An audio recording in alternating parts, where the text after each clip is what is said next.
Student ये जो cipher है ये एक बहुत इंपॉर्टेंट साइफर है, जो कि एक प्लेन टेक्स्ट, एक्चुअली साइफर का मतलब होता है स्टूडेंट जब एक प्लेन टेक्स्ट क्रिप्टोग्राफी के बाद एन्क्रिप्शन होके जो टेक्स्ट क्रिएट होता है that is called cipher text. अब प्लेन टेक्स्ट का जो ब्लॉक्स होते हैं अगर वो ब्लॉक रूप में हम यूटिलाइज करते हैं, ब्लॉक इसलिए लेते हैं क्योंकि बहुत बड़ा टेक्स्ट है, उसको छोटे छोटे में विभाजित करना उचित रहता है। तो जब हम ब्लॉक में उसको विभाजित करते हैं तो ब्लॉक का जब आप एन्क्रिप्शन करते हो तो that will be converted into cipher blocks. Again that will be the same procedure, again decryption में भी उस साइफर ब्लॉक को हम प्लेन टेक्स्ट के ब्लॉक में दोबारा कन्वर्ट करते हैं। तो स्टूडेंट ये जो प्रोसीजर है इसमें एक separate procedure will be use that is called Feistel cipher block. इसमें भी साइफर क्रिएट होगा बट इनका प्रोसेस मेथड थोड़ा सा डिफरेंस होंगे and it's a very complicated and very interesting. तो मैं आपको थोड़ा सा सिंपल वे से समझाने की कोशिश करो, please see and confirm the video and concentration के साथ आप इसको सुने और मेरा नोट्स को इसके ऊपर लिखा हुआ इसको समझने की कोशिश करें। बहुत ज्यादा हार्ड नहीं है, आप इसको समझ जाएंगे। तो देखिए, we are just starting with the Feistel cipher. That what is the Feistel cipher? Basically it's not a specific scheme of the block cipher. Student, it's a design model from which many different block ciphers are derived. इसके through एक ऐसा model हम generate कर रहे हैं जिसपे विभिन्न तरीके का ब्लॉक साइफर डिराइव कर सकते हो। जो साइफर का जो ब्लॉक्स है वो आप क्रिएट कर सकते हो। और DES is just one of the example of Feistel cipher. Student, DES का मतलब होता है डेटा एन्क्रिप्शन स्टैंडर्ड। डीएस में बेसिकली 16 राउंड होते हैं और ये फिएस्टल साइफर का 16 राउंड्स के थ्रू ही चलता है। बेसिकली फिएस्टल साइफर में अभी हम डायग्राम के थ्रू जाएंगे तो देखेंगे उसमें जो है आपका राउंड्स होते हैं, राइट। अलग अलग राउंड के थ्रू आपको ये साइफर जनरेट होगा। क्रॉस कॉम्बिनेशन, इसमें बेसिकली स्टूडेंट दो ऑपरेशन होता है, one is permutation, another one is combination. दोनों ऑपरेशन इसके अंदर परफॉर्म होंगे और परमुटेशन कॉम्बिनेशन होके लास्ट में जाके आपको अलग अलग राउंड क्रॉस होके आपको साइफर जनरेट होगा। Student, A cryptographic system based on Fiestal cipher structure which is uses the same algorithm for both encryption and decryption। इसमें एनक्रिप्शन में जो एल्गो यूज होगा, डिक्रिप्शन में भी वही एल्गो यूज होगा। तो नाउ मैं आपको पहले सिंपल वे से इसका डायग्राम समझाने की कोशिश करता हूं। आप इस डायग्राम को देख पा रहे हैं, इसमें देखिए प्लेन टेक्स्ट ब्लॉक यानी कि जो आपका मैसेज है स्टूडेंट, उसको आप पहले ब्लॉक में कन्वर्ट कर लीजिए, राइट। छोटे छोटे P1 P2 P3 plain text को छोटा कर लो, ब्लॉक बना लो। एक ब्लॉक की बात कर रहे हैं, उस ब्लॉक को आप पहले दो पार्ट में डिवाइड करो, एल और आर। अगर वो ब्लॉक की साइज आपका 64 बीट का हुआ तो एल में 32 बीट रख दीजिए, आर में 32 बीट रख दीजिए, राइट स्टूडेंट। अब हम जो है एल पार्ट को ले रहे हैं, ओके। एल पार्ट को ले लिए हमने। अब हम जो है एल और आर दो पार्ट में सॉरी डिवाइड हो गया आपके पास, राइट। अब स्टूडेंट देखिए, इसमें राउंड से अलग अलग, इस राउंड को आप पहले समझो क्या होता है। हम किसी एक राउंड की बात कर रहे हैं, एक राउंड में क्या होता है पहले उसको हम डिस्कस करते हैं। तो स्टूडेंट, एक राउंड के अंदर क्या होगा कि आपका एल और आर दोनों जो चीज आ रहे हैं उसमें एल के साथ एक जॉर ऑपरेशन होगा, लेफ्ट वाली जो बीट्स है उनके साथ जॉर ऑपरेशन होगा। तो स्टूडेंट, जॉर में हम दो इनपुट चाहिए होगा। दूसरा इनपुट क्या होगा, देखिए हर राउंड में स्टूडेंट्स अलग अलग सीक्रेट की यूज हो रहा है, जैसे K1 K2 K3 करके एन राउंड है तो Kn तक। बेसिकली ये जो कीज है ये मास्टर की K का सब की होता है। जो मेन मास्टर की है K, उसकी सब की है। तो K1 की राउंड 1 के लिए, K2 की राउंड 2 के लिए। अब ये K1 सीक्रेट की और ये जो आर राइट साइड की बीट्स थे ये दोनों मिला के एक राउंड फंक्शन बोलते हैं इसको, एफ फंक्शन के अंदर से पास किया और एक वैल्यू जनरेट हो जाएगा। यानी कि मैं अगेन आई एम रिपीटिंग, जो आपका राइट साइड की बीट्स था उस प्लेन टेक्स्ट का और K1 सीक्रेट की के साथ एक फंक्शन के ऊपर पास कर रही है। एक मैथमेटिकल और लॉजिकल फंक्शन हो सकता है, that will be round function, जो राउंड के अंदर यूज हो रहा है।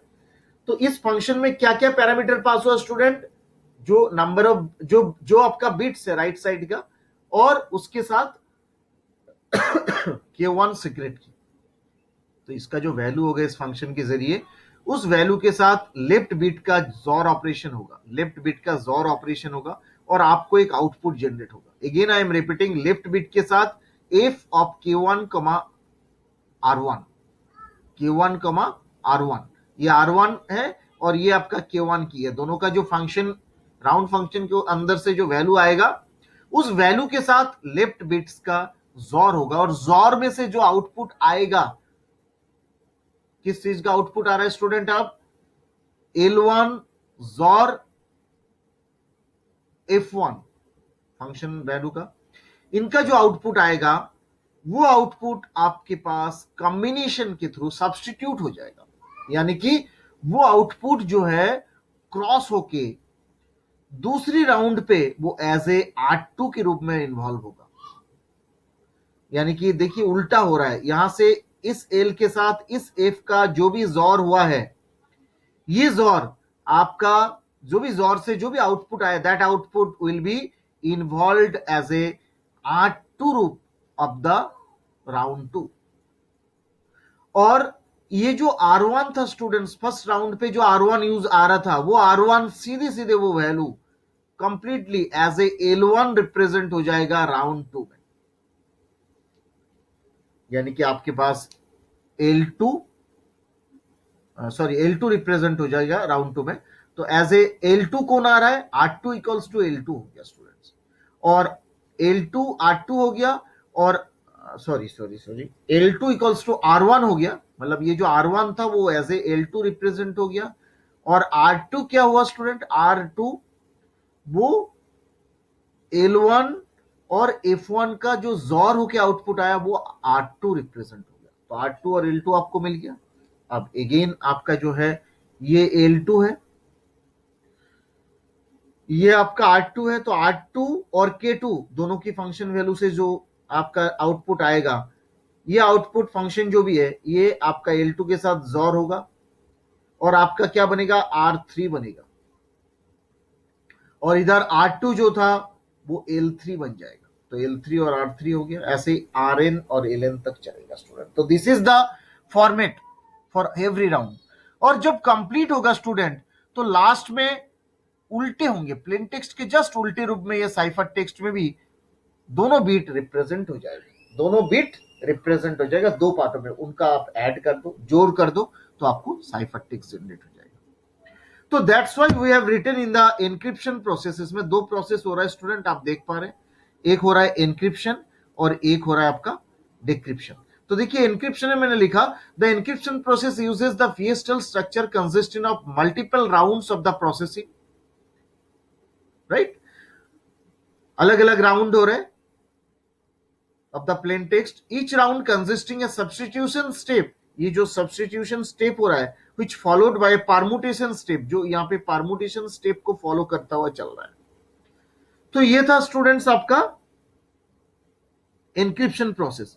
इसीलिए मैंने नीचे लिखा है, देखिए फिएस्टल साइफर, जो इसके डायग्राम के जस्ट नीचे, Feistel cipher is a structure और a design used to develop many block cipher such as DES, क्योंकि DES में स्टूडेंट जो है आपका 16 ब्लॉक होता है, तो ये DES का ही एक रूप है, फिएस्टल DES का एग्जाम्पल है, मतलब DES के अंदर फिएस्टल स्ट्रक्चर का यूटिलाइज होता है।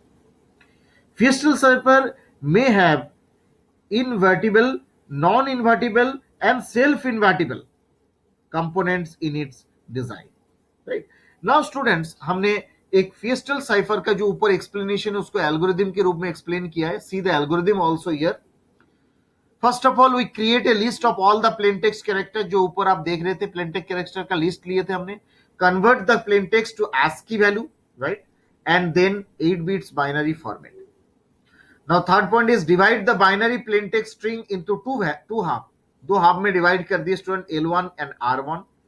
Now generate a random binary keys, अब हमने वो अलग अलग की बनाया, मास्टर की से सब कीज जो जनरेट किया K1 एंड K2, इन्होंने जो है दो ही राउंड की लेके चल रहे हैं, एक एल्गो है student, that's why we have taken only 2 round, you can understand the algorithm, that's why we have written here the generate a random binary key K1 K2, हमने दो बाइनरी की बना लिए of equal to the half of the length of the plain text of the two rounds, for the two rounds, right? Now for the first round encryption हम क्या करेंगे, पहली round में generate the function f1 using r1 and q1, जो मैंने आपको बताया था ऊपर।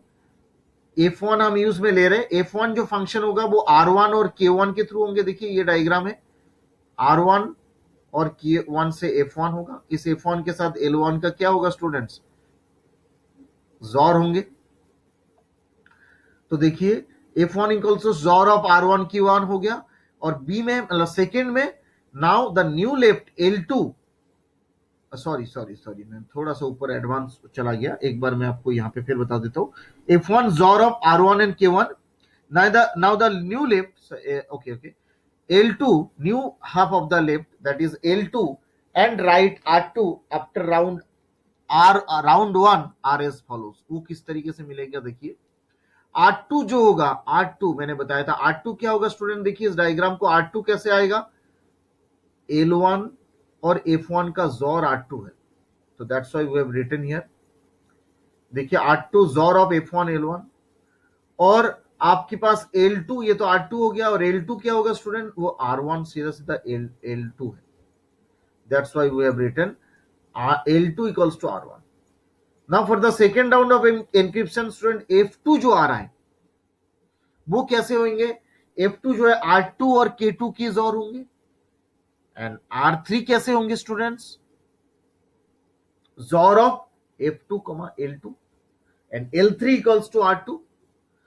That's why concatenation of R3 to L3 is the ciphertext, right?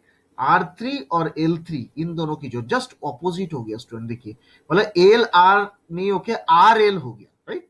तो same algorithm student also will be used for the decryption to retrieve the plain text. Cipher text से plain निकालने के लिए हम सेम तरीके से चलेंगे जिसमें डिक्रिप्शन हो जाएगा।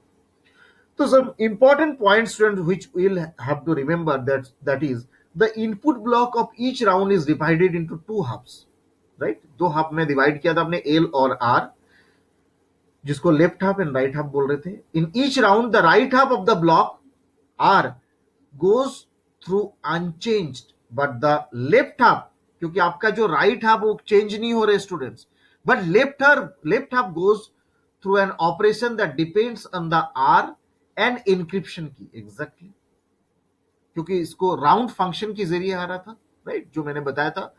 First we apply an encryption function that is F, it takes input the key K and R, जो मैंने बताया अभी the function produces the output F R K, then we XOR the output mathematical function with L. उस function का, वो जो mathematical function generate हुआ उसको एल के साथ लेके जॉर ऑपरेशन करके आपका आउटपुट, वो आउटपुट फिर दूसरी जगह में एज ए राइट के रूप में सब्स्टिट्यूट हो जाएगा। In real implementation of the Feistel cipher such as DES, instead of using the whole encryption key during each round, a round independent key, जिसको आप सबकी बोल रहे हैं स्टूडेंट, जैसे K1 K2 K3 is derived from the encryption की, main encryption की से इसको डिराइव करेंगे आप। This means that each round uses a different की, क्योंकि सेम की यूज नहीं होगा इसमें। Although all these sub keys are related to the original key, अगर सबको ऐड कर देंगे तो मेन की बन जाएगा, मास्टर की जिसको बोल रहे हैं। The permutation step at the end of each round swaps the modified L and unmodified R. Therefore, the L of the next round would be R to the current round. Exactly. जो इस round का L था वो R में जाए convert हुआ, and R for the next round to be output L of the current round, just उल्टा, जो जिस राउंड का एल था वो नेक्स्ट राउंड में जाके आर में परिवर्तन हो गया, जो जिस राउंड में एज ए आर चल रहा था वो नेक्स्ट राउंड में जाके एल बन जाएगा, राइट? क्रॉस हो रहा था, सब्स्टिट्यूट हो रहा है। After substitution and permutation step from a round, the number of rounds are specified by the algorithm design, जो मैंने बताया स्टूडेंट, ये राउंड्स आपका कंटिन्यूटी में चलता जाएगा जब तक आपको चलाना है। Once the last round of the completed, then the two subblocks R and L, इसमें L और R नहीं आएगा, R and L बन के आएगा, are concatenated in this order to the ciphertext block, जिसको आप जोड़ लेंगे उन दोनों को और वो ciphertext बन जाएगा। The difficult part of the designing Fiestel cipher is selection of round function, student, जो हमने if बना रहे थे, जो कि सब्स्टिट्यूशन, जो आपका की है, सॉरी, जो आपका सबसेट की है, K1 है, K2 है, जो भी है, और जो आर के साथ जोड़ के फंक्शन बना रहे, जिसको राउंड फंक्शन मैंने बताया था, that is the main important और डिफिकल्ट पार्ट है. In order to be unbreakable scheme, this function needs to have several important properties that are beyond to scope of our discussion. जो आप ही आपको मैं बता नहीं रहा हूं स्टूडेंट, बट वो फर्दर हम डिस्कस करने जा रहे हैं. बट ये जो फंक्शन है, इतना समझ जाइए, this is a very important function है जिसमें बहुत सारी प्रॉपर्टीज जुड़ी हुई है students. Now student, for the decryption process, the process of decryption in the Feistel server is almost similar, जो मैंने बताया था आपको. Instead of starting with a plain text, the ciphertext block is fed into the start of the fiestal structure, and then the process thereafter is exactly the same described in the given illustration. जो मैंने ऊपर अभी अभी आपके सामने describe किया, decryption student बिल्कुल same तरीके से होंगे. Now the process is said to almost similar in not exactly the same, right? The final swapping of L and R in the last step of the fiestal structure is essential, क्योंकि वो आपका swap होना जरूरी है. If these are not swapped, then the resulting ciphertext could not be decrypted using the same algorithm. अगर swapping नहीं होता, जोड़ नहीं होता इन पे, एक दूसरे का चेंज नहीं होके आता है, तो मान लीजिए इसका साइफर होगा ही नहीं, प्लेन में बदलेगा ही नहीं. मतलब जो आपका ऊपर एल और आर प्लेन में लिए थे, आपका साइफर में आपको ये ध्यान रखना है आर और एल आएगा और फिर उसका ऐड कर लो. अगर ऐसा नहीं होके आता है तो आपका कन्वर्जन नहीं हो पाएगा प्लेन टेक्स्ट में, राइट.